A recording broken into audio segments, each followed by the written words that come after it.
The game director for Marvel Rivals did an interview with Metro UK. Guanyang Chen, if I'm saying that right, answered some of the biggest criticisms of Marvel Rivals that have been levied by the mainstream journalists that we covered in our previous video.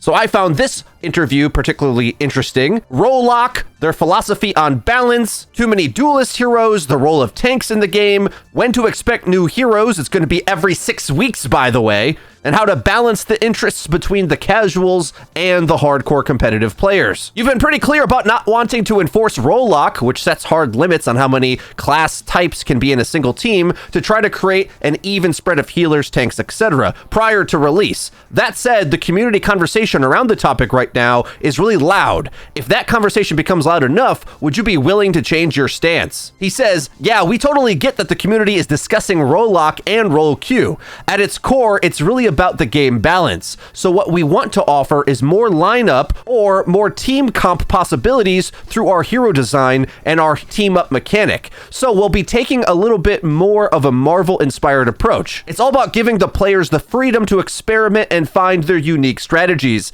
as we've seen in many games and streams. Post-launch, people have been exploring an indefinite amount of team compositions, and we're excited about what's coming. We believe no role queue will lead to a richer gaming experience for everyone. All 3 roles are very impactful. So if you want to win, I highly suggest that you learn some heroes in each role so that you know how to swap to something that you can get value on, even when the chips are down. Now, for players that are more one-trick minded, perhaps, who don't want to explore the variety of team-ups potentially, and especially as a lot of the duelists are kind of tanky in nature or just entirely self-sufficient, healers are so strong that you need them because they're kind of OP, so forgiving. It makes the game just easier to play, more forgiving. But in many cases, I'd rather have one good tank for the situation than 2 bad tanks. Tanks can get countered in this game really hard, guys. Often by multi-DPS and the right DPS picks. I think people really don't understand both the team-ups or the counter picks of this game yet. They just run it down with things that are clearly getting countered from an analytical point of view, but nobody seems to care. And often they really just think, my teammate should pick the right hero, or if we just had the right number of the given class I think we should have, we'll win. That's not how the game works, guys. You got to execute your plays. Marvel is much better designed for open queue, having learned from so many of Overwatch's mistakes.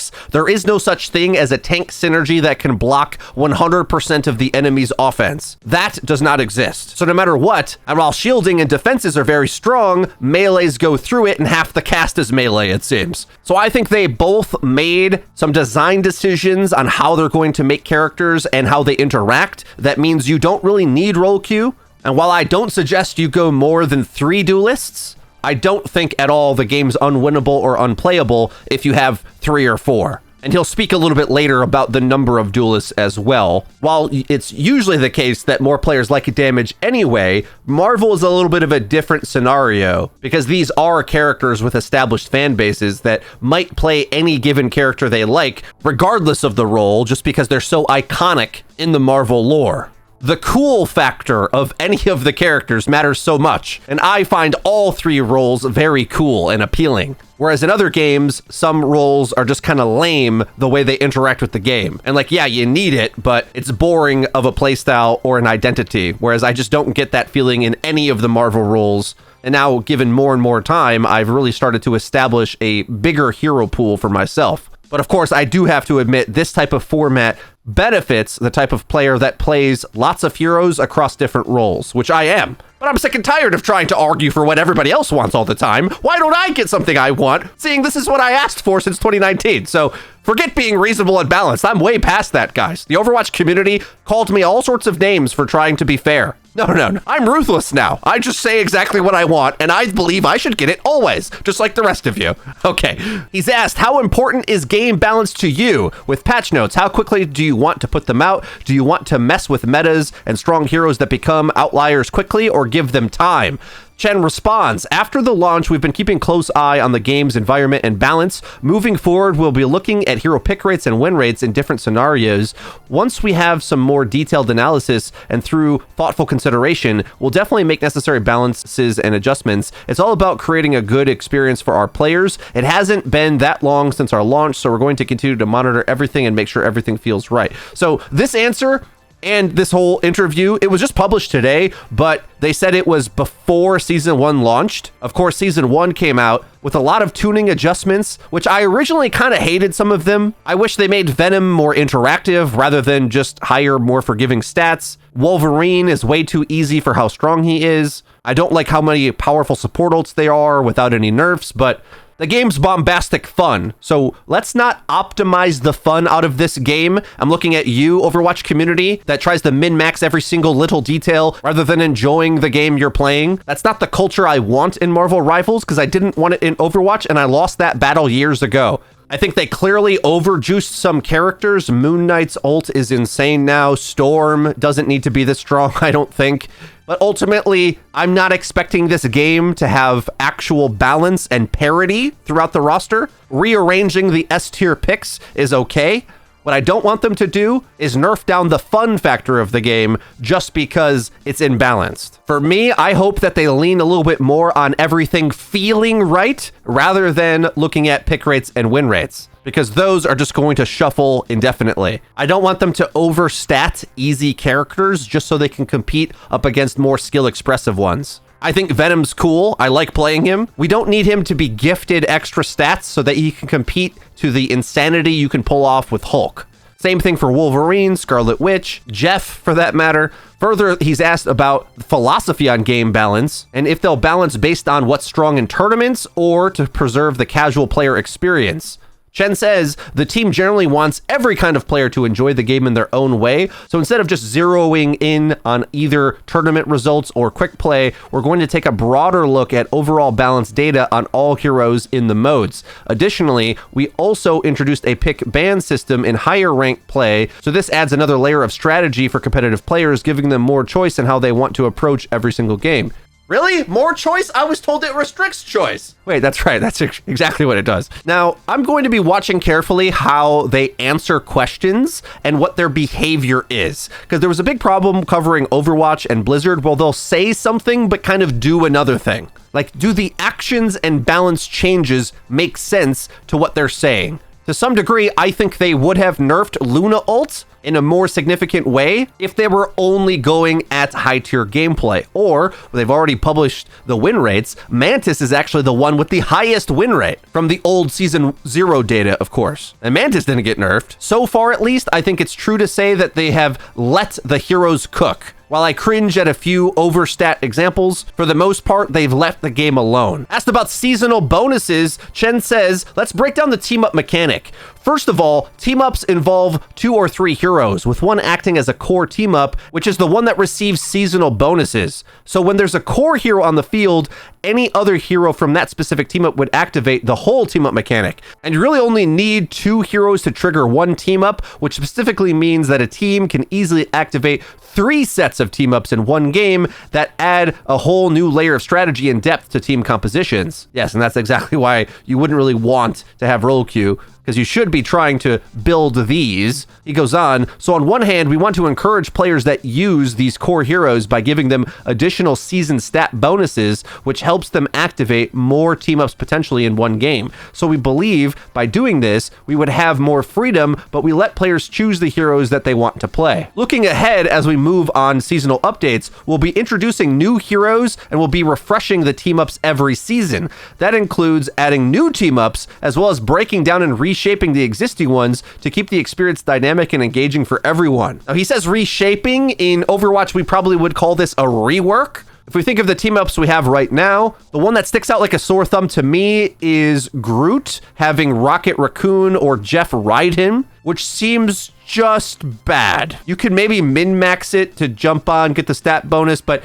it seems just a huge risk to have your backline play with your frontline with no real major benefit. That's the one that I think is just undercooked. There's other gimmick ones like Hulk throwing Wolverine. All right, fine, whatever. Not really that necessary because he can flank on his own anyway. Same thing. Like, why do you want a character that will be better flanking, getting obviously thrown from the front? Like, he just doesn't even need to do that because flanks are so easy to create on your own anyway. And whenever you put two heroes in the same spot, you're losing map control to do that. So stacking a hero together has to be better than holding an off angle using third-person view to like punish something. Because if you think about the control of the map, you're losing one third-person point of view. Like that camera is off the map, basically. So you're more flankable from the enemy. That's a super nerdy way to look at it, but these things do matter. They did state that season 1, they just wanted to keep the same team-ups for people to get used to them. I'll be curious to see if they rotate all of them or just a portion of them, put some on the back burner while they rework them. We'll have to watch carefully to see how they handle that, but certainly it's a major benefit to the Marvel design that they're going to be able to add refreshing, interesting things to try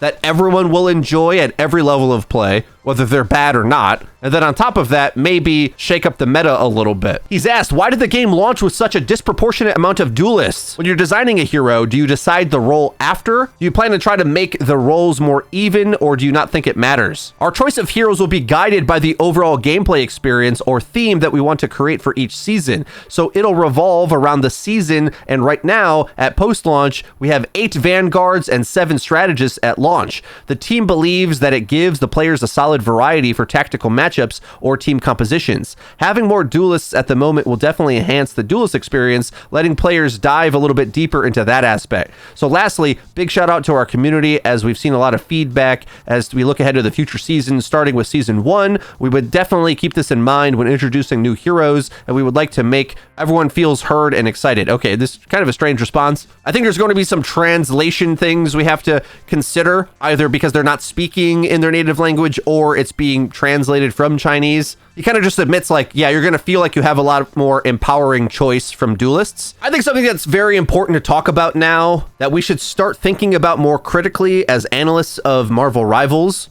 It seems like there should be a dedicated flex role, which was sometimes the case in Overwatch 1 open queue formats. And what I mean is, there's a lot of characters they're designing that while they're weak right now, I think potentially, based on their design, the type of player and teammate or pro player on a full 6-man team that you would want to play these heroes would be a flex player, because they would want to know how to play the second tank, but sometimes the third DPS. And there's a lot of typical third DPS archetypes that are present in the Duelist roster, which are kind of somewhat gimmicky in what they do. Like Scarlet Witch is really good against melee heroes, Wolverine's really good against tanks, Mr. Fantastic is really bad in my opinion right now, but in theory he can block and CC in the front. These characters that aren't as direct duelists, but are in that slot, yet have some sort of gimmick that they add to the team comp, or perhaps even like team up. The strongest of the ones I just mentioned is giving Magneto a melee upgrade, which I think people really underrate just how much that can take over the game. The theory crafting isn't quite figured out yet, and I think where it stands in Marvel is a good place for it to be, because it's quite flexible for them to add a lot more heroes in this kind of main tank, main duelist, support, and flex type position. That offers a lot of lanes for them to create heroes in. A big problem that Overwatch had is that it also had lots of damage picks. I mean, originally it was offense and defense, but we just called them damage. However, tanks were required to play the game. Marvel bypasses that a little bit, with characters being able to go on their own flanks entirely, or bypass a lot of tanking defense by just having melee attacks or unique ranges. So Rivals is a lot more immune to the problems of having too many duelists that Overwatch had. Have you spoken to the players about the cadence of new heroes to join the game? Are you aiming at for a couple a year or as many as possible? He says every season will be rolling out fresh seasonal stories, maps, and new heroes. We'll actually be breaking down each season into 2 halves. The length of one season is 3 months, and for each half of the season, we will introduce a new hero. So that means every 6 weeks. We will eventually want to continue to enhance the experience and, keep everyone excited in our community. I don't know, that seems like a lot of content. And what does he mean by enhance the experience? Are they going to improve on this rollout of content? This is already committing to quite a bit. He's asked, what is your philosophy on Vanguards, or the tank role? For you, what is the job of a tank, and what makes a good Vanguard? How do you find new characters to make around that idea? So right now, our gameplay primarily focuses on single objective modes. As a Vanguard, your primary role is to stand at the forefront of the objective, be that a capture point or payload, and creating space for duelists and strategists in your team to set up their formations. that really sets the base stage for our two-sided combat model where two teams are going head-to-head against each other. Kind of a complex way to say establish a front line. I've heard a lot of criticisms about the tank design in Marvel Rivals, and I don't know, I really like it. Even the tanks I don't want to play much, like Penny, I still see their point in the game. I feel like I'm finally getting the hang of Groot and Thor, so when I want to be a little less protect and a little more attack, I can pull that out. I can't say this enough, guys. The more I play this game and the more I learn, the more I enjoy it, and the more addicted I become.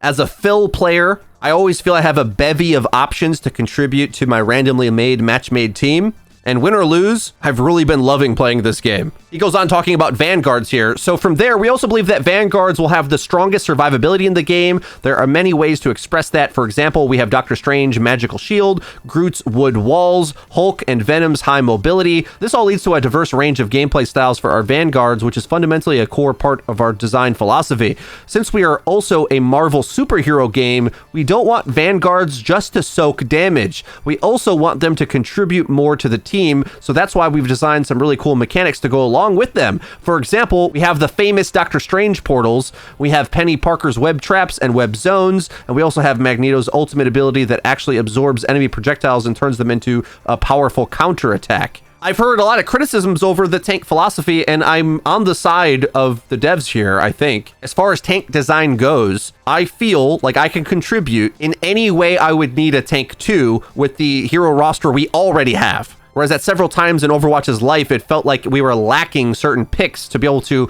deal with certain problems in the game. Even the things I find annoying, I feel like I can swap to certain things to have a better chance against them. That's the beautiful thing about this game, guys. It's not really hold a shield to get all the value in the world. None of the tanks function that way. There's no Diva or Reinhardt who simply place their defense in the right direction and give your team incredible value, potentially denying all of the offense of the enemy. It's good that this game doesn't have that. You're never stuck in some odd Rick and Morty jail where you just churn butter all day. I just hold shield. No. Even the more defensive tanks have big plays to make that help their team that are really satisfying. So I'm hugely a fan as a teamwork and game sense minded player myself. All these mechanics enable Vanguards to create some epic moments where you truly enjoy that unparalleled superhero experience. I agree completely, man. Oh my God, do I love this game. This is a crucial part of how we approach designing our Vanguards. And lastly, when we're designing new Vanguards, we also tie in the core concept of the character's IP and the Marvel Universe, ensuring that we take all these elements into account when designing them.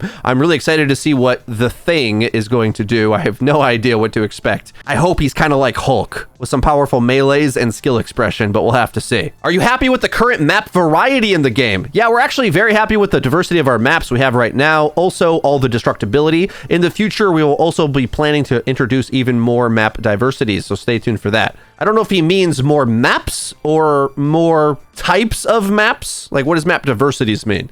In my opinion, the new map that they added is gorgeous. Maybe a bit claustrophobic in some of the lanes, but a bit different than some of the other more wide open maps, I guess. So some variety there. I will say the destruction of the maps has really grown on me, and I was skeptical of Marvel Rivals in general from the start. I didn't think I was going to like this game that much. I thought destructible environments were a bit of a casual gimmick like they are in Battlefield, I guess, which was pretty, but like didn't really add much tactical elements. For a hero shooter, it actually is insane how many tactical elements it mixes up for you. And just the cool factor alone really suits the superhero aesthetic. Obviously, they mostly just took game modes that are taken from Overwatch, which were also just taken from Team Fortress 2, of course. These are tried and true team-based modes that have existed forever. One that we haven't seen in a while is a map like Payload Race, where there's 2 payloads. That's a little nutty. I don't know if Marvel would try a multiple objective game mode like Domination. Well, they actually call it Domination. They're King of the Hill in this one. But Overwatch 2 has recently experimented with several new game modes. Some of them better received than others. I actually really like the Overwatch 2 game modes. Not necessarily because they're the most competitive, but they really add to the diversity of experiences. Clash is a little bit more close and claustrophobic.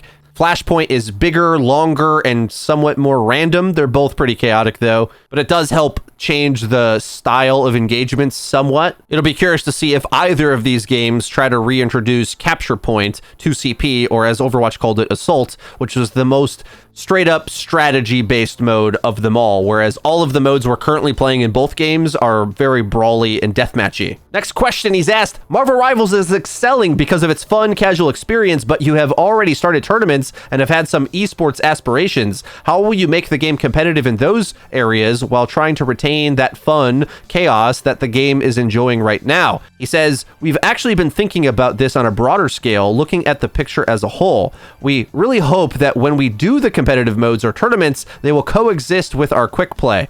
That's because we've been seeing a lot of other successful titles being able to pull off a competitive environment and quick play environment both healthily at the same time. We'll be taking a lot of references from them to ultimately let both player pools thrive. What games is he talking about exactly?